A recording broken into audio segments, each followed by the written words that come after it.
Hello, j'espère que tu vas bien. Alors comme tu t'en doutes, je vois à ma tête, c'est que il fait froid. Il fait super froid. On est à la limite de la glaciation.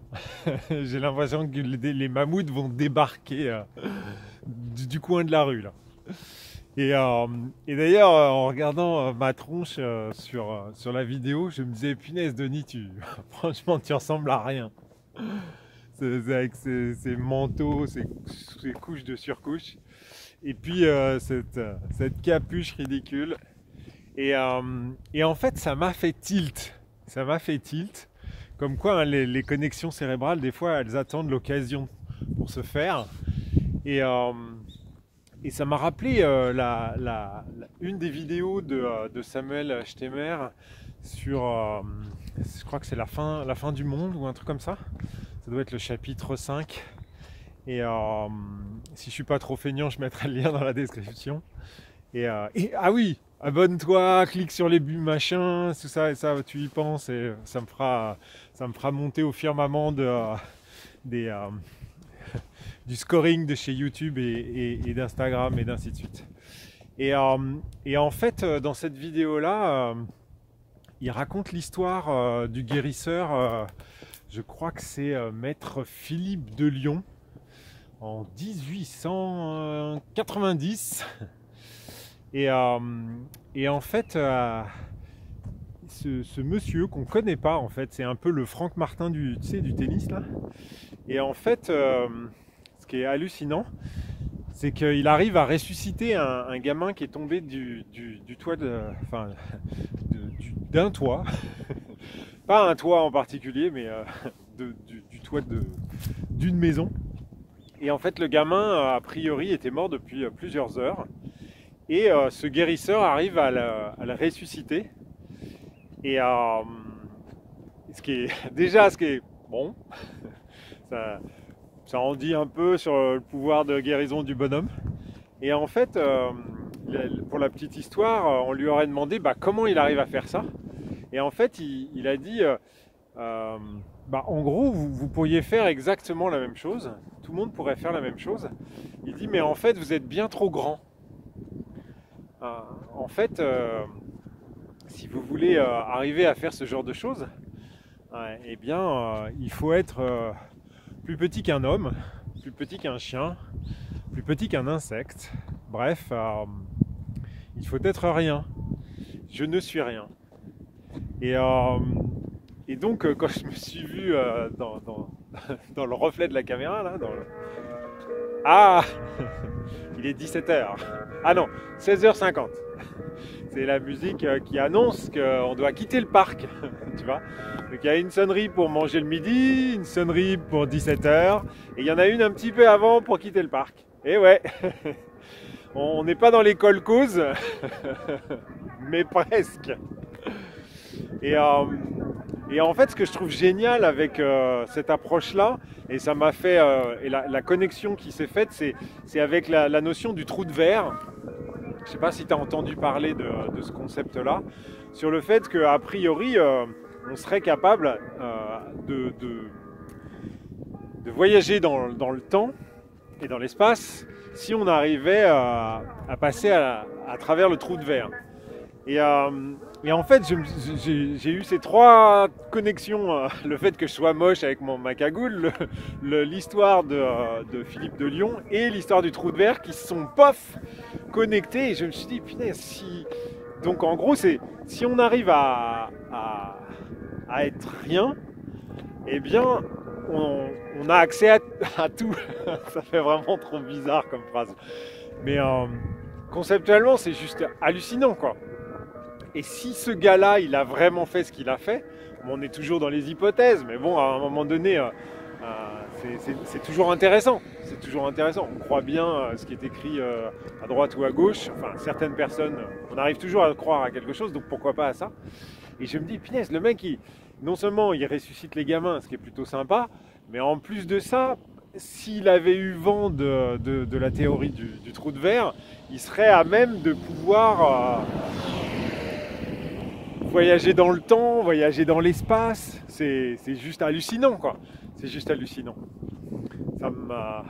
je sais pas, ça m'ouvre le champ des possibles de manière exponentielle, quoi, exponentielle. Et je pense que c'est un bon lien avec la notion du plan global. Et ça, c'est le fait qu'on soit finalement, nous, on a une vision assez, enfin, je ne veux pas dire simpliste, mais quand même, on a nos 3 dimensions physiques, on a notre 4e dimension qu'on associe à celle du temps.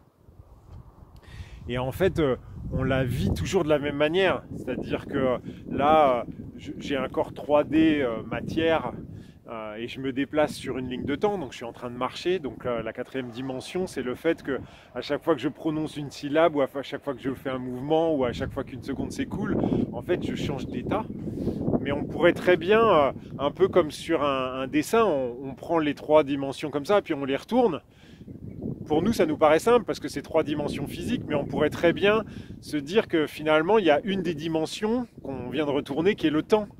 Et en gros, je ne me déplacerai plus dans le temps, mais je me déplacerai sur une dimension.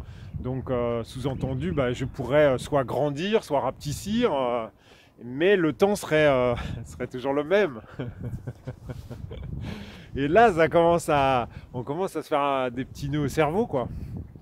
Mais d'un autre côté, ça permet de se dire, ça permet aussi d'intégrer la notion du voyage dans le temps ou du voyage dans l'espace, parce que je ne sais plus qui prenait cet exemple-là, mais tu prends une feuille de papier que tu plies en accordéon, en fait. Bien évidemment, si tu déroules ta feuille de papier et que tu dis, tu traces un point A tout en haut, un point B tout en bas, pour aller de l'un à l'autre, il va falloir faire tout le chemin de toute la hauteur de la feuille. Mais en revanche, si tu replies ton accordéon, en fait, tu as juste à traverser les épaisseurs de papier qui sont résultantes de l'accordéon. Et donc là, si tu te dis, en fait, le voyage dans le temps ou dans l'espace, si tu t'amuses à jouer avec l'une ou l'autre des dimensions, ça revient exactement à la même chose. C'est juste passer à travers la feuille de papier, quoi. Donc, potentiellement, traverser à travers le trou de verre. Et donc, moi, ça me fascine de se dire que, en fait, on pourrait avoir une vision de notre propre monde complètement différente, quoi. Bon, là, il est déjà 7 minutes sur la vidéo, donc je vais pas m'étendre plus, mais je te raconterai un truc, parce que j'étais dans un temple, là, ce matin, par hasard, au moment où le prêtre décide de faire une messe et tout ça, et il s'est passé des trucs assez hallucinants où effectivement tu peux voir la matrice disparaître, ou s'atténuer, ou avoir une autre réalité que celle qu'on peut percevoir, et là ça devient vraiment fun, vraiment fun. Enfin bon, c'était ma petite histoire sur le trou de verre, histoire d'élargir un peu notre champ d'horizon, de pouvoir penser que finalement ça sert à rien de vouloir être grand. Peut-être que plus on arrivera à être petit et plus nos potentialités s'ouvriront, plus on deviendra quelque chose d'infini en fait. Je pense que c'est ça. Je pense que plus on est petit, plus on se rapproche de l'infini. Inversement, plus on essaye de se grandir, parce que de toute façon, continuer à grandir pour essayer d'atteindre l'infini, c'est quelque chose d'impossible, alors que peut-être c'est dans l'autre sens qu'il faudrait aller chercher. Je sais pas. Ça me fascine. J'ai pas encore creusé encore trop le sujet pour pouvoir m'étendre plus, mais ça me fascine. Donc sur ce, comme on est dimanche, tu peux te mettre à réfléchir, hein, ça va aller. On va pas planter l'économie sous prétexte que tu t'es arrêté de bosser 5 minutes sur ce sujet de réflexion qui est vaste. Allez, sur ce, je te souhaite plein de bonnes choses, passe un super dimanche et je te dis à demain.